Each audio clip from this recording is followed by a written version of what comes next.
সালাউদ্দিন সাহেব এটা কি করলেন? হ্যাঁ, তিনি এই কথাটা কিভাবে বলতে পারলেন?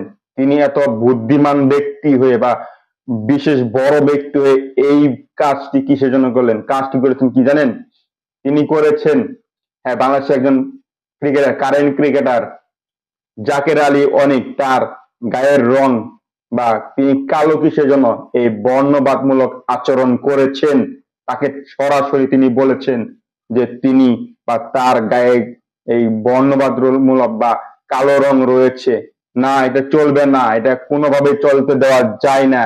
সারা পৃথিবীর মানুষ বা সচেতন প্রিয় মানুষেরা তারা সচেতন বা এর প্রতি প্রতিবাদ করেছেন। হ্যাঁ, এটা যা যেই কালার হোক না কেন, গায়ের কালার হোক না কেন, সাদা হতে পারে, কালো হতে পারে, বা অন্যান্য কালার হতে পারে, কিংবা শ্যামলা হতে পারে, না তার এই গায়ের রং নিয়ে এসব বলা যাবে না, একটি বর্ণবাদমূলক আচরণ করা যাবে না।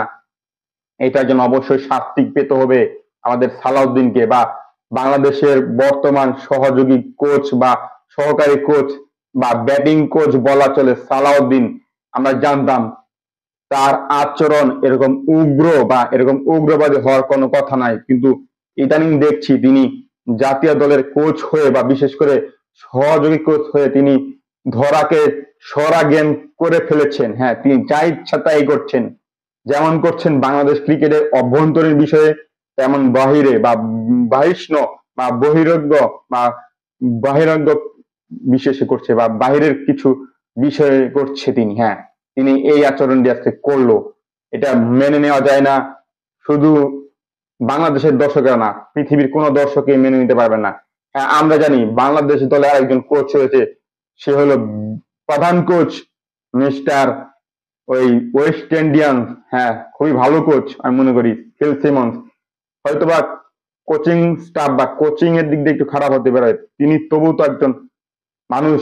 হ্যাঁ, তিনিও তো একজন ওয়েস্ট ইন্ডিয়াস, তার রং, গায়ের রং কালো। তিনিও প্রতিবাদ জানিয়েছেন যেন তাকে শাস্তি দেওয়া হয়। হ্যাঁ, আমিও বলছি তাকে শাস্তি বা ওই সালাউদ্দিনকে অবশ্যই শাস্তি দেওয়া হোক।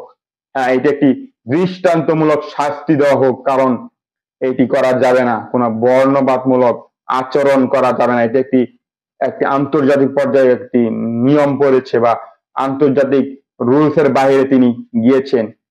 ইতোমধ্যে অনেক ক্রিকেটার বা অনেক কোচ রয়েছে কিংবা অনেক সমর্থক রয়েছে এসব বর্ণবাদমূলক আচরণ করেছে, তাদের জন্য বা ওই কাজের জন্য তাদের শাস্তি পর্যন্ত পেয়েছেন বা দেওয়া হয়েছে। অবশ্যই আমি চাই এই সালাউদ্দিনকে, যিনি ক্ষমতা পেয়ে ধরাকে সরাজ্ঞান করেছেন, বিশেষ করে বাংলাদেশের